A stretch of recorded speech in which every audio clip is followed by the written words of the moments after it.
léché, lui tint à peu près ce langage. Et bonjour, madame de la Mais Fleur. c'est pas ça. Mais si, c'est ça. Mais alors, j'ai raison. mais c'est quoi, juste? Bah, c'est Maître Corbeau. Et bonjour, monsieur du Corbeau. Et bonjour, monsieur du Corbeau. Que vous êtes joli, que vous me semblez beau. Sans mentir, si votre ramage se rapporte à votre plumage, vous êtes le phénix des hôtes de ses bois. À ces mots, le corbeau ne se sent pas de joie.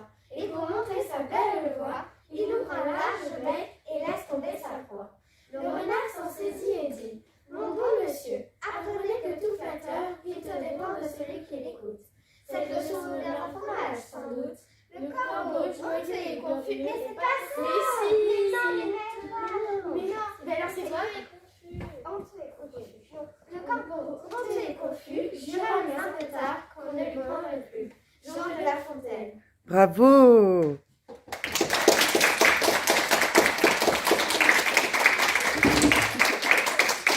Your point is an elephant.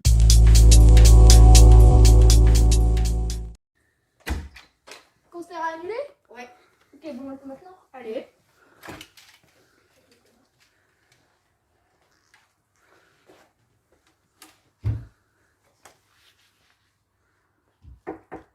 Maître Corbeau sur un arbre perché, tenait en son bec un fromage. Maître Renard par l'odeur alléchée, lutin plus près son langage. Eh bonjour monsieur du Corbeau, que vous faites joli, que vous faites un beau. Sans mentir, sur votre ramage, se rapporte à votre plumage. Vous êtes le public de ses bras. À ces mots, le corbeau ne se sent pas de joie. Et pour montrer sa belle voix, il ouvre un large bec, laisse tomber sa proie. Le renard s'en saisit et dit: Mon bon monsieur, apprenez que tout flatteur vient au dépend de celui qu'on écoute. Cette leçon vaut bien un fromage sans doute.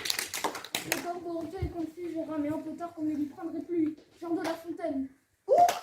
Jean de la cité. Fait la nique à la royauté. On vous retrouve juste après la pub.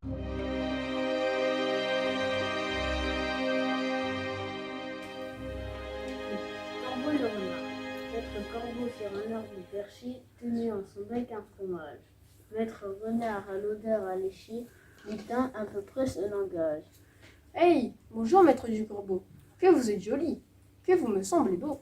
Sans mentir, si votre ramage se rapporte à votre plumage, vous êtes le phénix des hôtes de ces bois. À ces mots, le corbeau ne se sent pas de joie, et pour montrer sa belle voix, il ouvre un large bec et laisse tomber sa proie.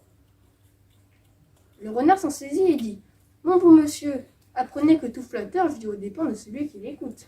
Cette leçon vaut bien un fromage, sans doute. Le corbeau, honteux et confus, jura mais un peu tard qu'on ne lui prendrait plus. Jean de La Fontaine. Bravo!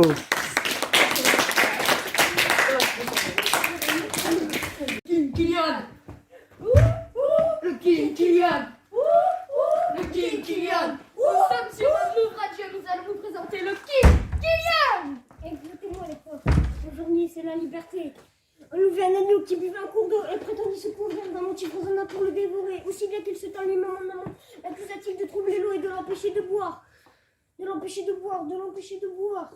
L'agneau répondit qu'il ne buvait que du bout des lèvres et que d'ailleurs il lui était impossible en aval de rien faire à l'eau qui coulait au-dessus de lui, de lui dégoûter sur ce point. Oui, dis-le nous, l'an passé, tu as insulté mon père. Bon, ça n'était pas encore né. Tu peux avoir toutes sortes de bonnes raisons. Moi, cela ne m'empêchera pas de te manger. Hé, Ésope! Le King Kylian! Le King Kylian!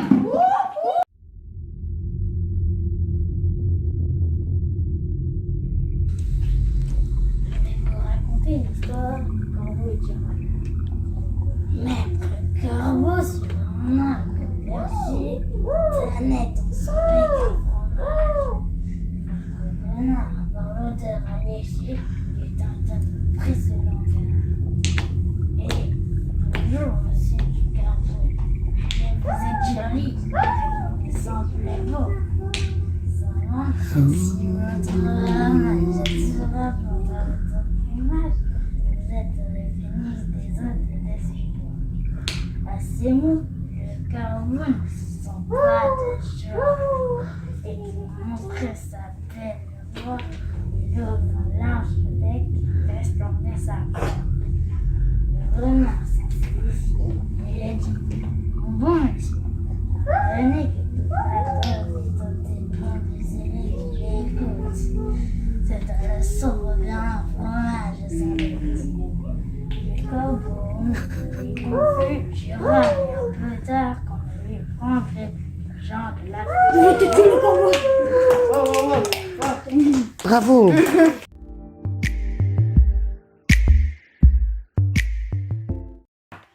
Maître corbeau sur un arbre perché, tenait son bec un fromage. Le renard par l'odeur alléchée, lui tente à peu près ce langage. Eh bonjour monsieur du corbeau, que vous êtes joli, que vous me semblez beau. Sans mentir, si votre ramage se rapporte à votre plumage, vous êtes le phénix des hôtes de ce bois.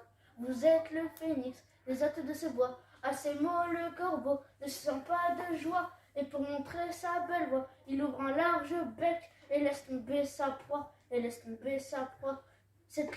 Le renard s'en saisit et dit: mon bon monsieur, apprenez que tout flatteur vite dépend de celui qui l'écoute. Le corbeau honteux et confus jura mais un peu tard que l'on ne prendrait plus, Jean de La Fontaine. Ouais.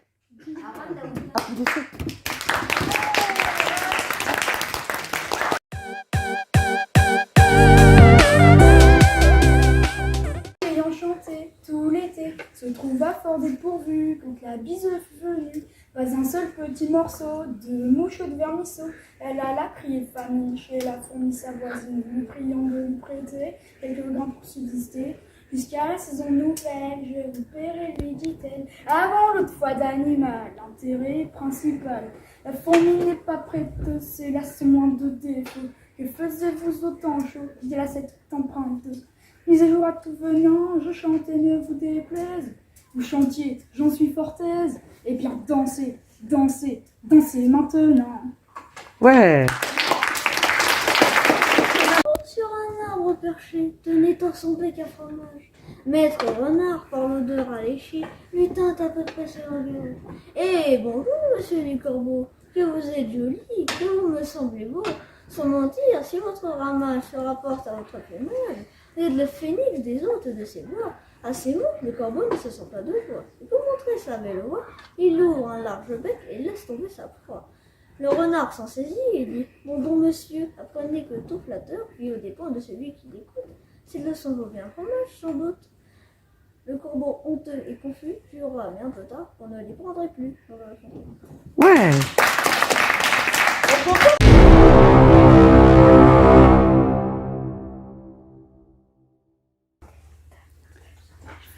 Le roi de Ville et le roi des champs.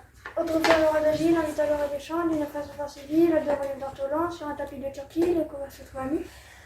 Je laissais passer la vie, que firent ces deux amis. À la porte de la salle, ils entendirent du bruit, le roi de Ville étale, son camarade lui aussi, à la porte de la salle, ils entendirent du bruit, le roi de Ville étale, son camarade lui aussi, le bruit cesse, on se tire, en campagne aussitôt, et le citadin de dire: achevons tout notre rôle. C'est assez rire, dit le rustique, demain vous viendrez chez moi. C'est pas que je me plie de tous vos festins de roi, mais je mange tout en loisir. Adieu donc, fille du plaisir, que la femme peut corrompre.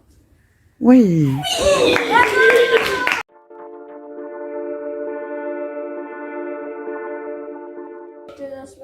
Ça, mettre en parole ici, quand même plus langage, basique.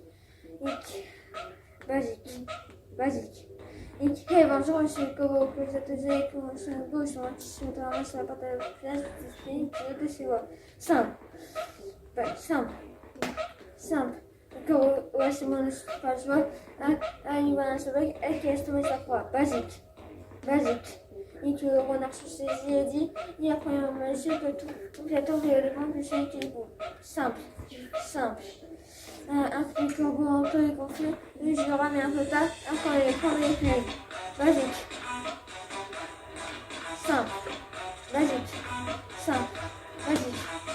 Maintenant on a pas le lycée, un petit corbeau sur la lycée, tenant ce bac au fromage. Simple. Maintenant on a pas le lycée, dans la broche en gaz. Basique. Stop. Je vais être bien. Bravo. Le corbeau et le renard. Maître corbeau, sur un arbre perché, tenait en son bec un fromage. Maître renard, par l'odeur alléchée, lui tint à peu près ce langage. Eh, bonjour, monsieur du corbeau. Que vous êtes joli, que vous me semblez beau.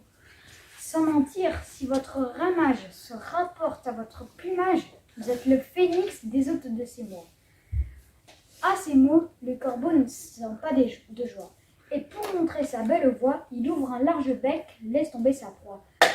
Le renard s'en saisit et dit: Mon bon monsieur, apprenez que tout flatteur vit aux dépens de celui qui l'écoute. Cette leçon vaut bien un fromage sans doute. Le corbeau, honteux et confus, jura, mais un peu tard, qu'on ne l'y prendrait plus. Jean de La Fontaine. Bravo.